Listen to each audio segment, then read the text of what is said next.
So I just got my first service on my 2020 Tracer 900 GT. And guess what? With all that Japanese reliability, there was an issue. And I'll get into it later what was wrong with this bike, but mainly I want to compare Yamaha and Triumph and how they handle my warranty issues.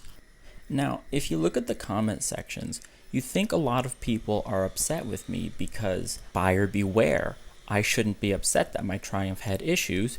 Every bike has issues when it comes out of the factory. For example, not starting correctly,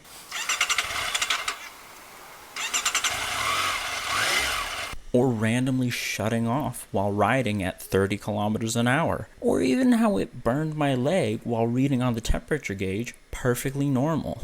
If you want to know more details about what went wrong with my Triumph, go see my Street Triple ownership playlist, but the endless reliability issues and the very short-lived ownership of this bike is not the reason I'm angry at Triumph. But before I continue to whine about Triumph and what they did to me, I want to talk about my Yamaha and how today I got just under 1,000 kilometers and took it in for the first service. Now, as most of you expect, it's a Yamaha. Nothing went wrong, right? Actually, there was an issue with my Yamaha. When I was riding it in the last couple hundred kilometers before the service, I did notice some kind of clattering sound, like the chain was loose or something. And I would stop, I would check my chain 1 or 2 times. There was nothing wrong, and the sound was so quiet that maybe it's just a new bike sound. Well, Yamaha didn't think so. Now, I didn't say anything to Yamaha. I didn't say, I hear this, can you check it out? I just kind of let them do what they were going to do because I didn't have any real noticeable problems with the bike. But after the service, Yamaha came to me and said, your cam chain is loose. And I said, okay, so you tighten it. And they said, normally yes, but it's not loose in a normal way. It looks like it may have been installed incorrectly. So we had to remove it and reinstall it, and we adjusted all the tensions again. So I said, great, thanks. How much is that going to be? What do you mean? It's under warranty. It's a brand new bike. It's fixed. Don't think about it. And when I left Yamaha after that, I noticed that little weird sound was gone. So that's how Yamaha handled a warranty issue I didn't even know I needed, and I didn't even ask them for, that they found on their own. Now, let's switch back to Triumph. Quick recap, overfilled oil, burnt all the coolant, loud ticking, bike won't start, bike randomly shuts off while I'm driving, and it burns my legs while riding and sitting in traffic. The list does go on, but you get the point. Not perfect. That is, of course, unless you work for Triumph, whose mechanics assured me every time it came in for warranty issues and maintenance issues that it was perfectly fine. There's nothing wrong with this bike. They give it back, it all happens again. The dealer responds with, no, it didn't happen. It's perfectly fine.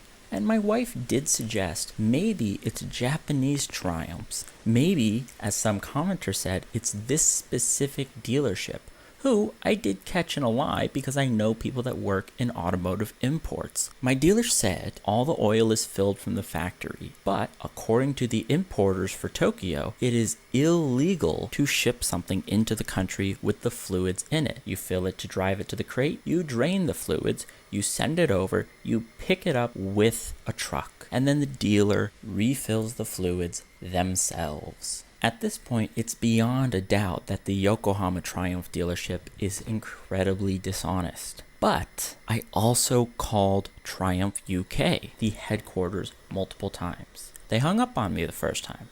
They hung up on me the second time. They then said, call the Tokyo district, and I said, they're closed for Corona and you cannot make a phone call. And they said, okay, we'll patch you through to warranty claims. They did, then they said no one's here, and they hung up with no option for a message. Called them a 4th time, and they gave me an email address. I sent it to them, nothing ever happened. Nothing at all. This is a 2-week-old brand new bike that I had just bought, and here's where we get to why I'm angry at Triumph. My Yamaha had issues, my Triumph had issues, but one company had integrity. When you hear conservative arguments about how the West is collapsing, You can kind of see where that comes from sometimes, but it's easier to see if you turn it to the West is imploding. Shady business practice like this are not something special to Triumph. The thing is though, when I looked at Japanese brands doing things like this, I couldn't find any stories where warranties were not taken very seriously. When I looked at BMW, Ducati, KTM, Husqvarna, all the big European brands, Triumph is not alone in these type of practices. And I'm not going to give America a pass either. I found plenty of Harley Davidson issues that go unsolved. But I did find that Harley usually does not say nothing's wrong. Harley says, I'm sorry, I don't know. Live with it or get a new bike. With that all being said, I'm not going to tell you to not buy any of these brands or to only buy Japanese. In fact, I'm happy these brands exist because Japanese companies can be very conservative. They don't change things unless they have to. You can't get cruise control, and then most European bikes have it. Now, most bigger Japanese bikes are starting to have it. You see KTM's 890 or 790 Duke giving you things like cornering ABS at a reasonable price. Now note the 2021 MT-09. But with all this being said, it's your money, it's your bike, live your life your way. The 3 days that were trouble-free with my street triple were amazing. I lost sleep over how much I missed that bike. So if you've got one, and it's going great for you, that's awesome. But from what I could find online, companies like Triumph only fulfill warranty claims when they're catastrophic failures. Japanese companies are eager to prove their reliability and their customer service. So take that for what it's worth. Anecdotal evidence being only evidence of an anecdote. But if you are in Japan, I saw my exact street triple is still for sale from the same dealer.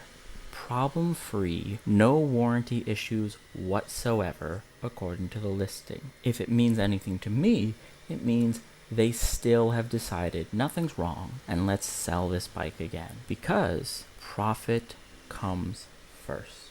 Good luck, be safe, and thanks for watching. This has been Kairyu Rider.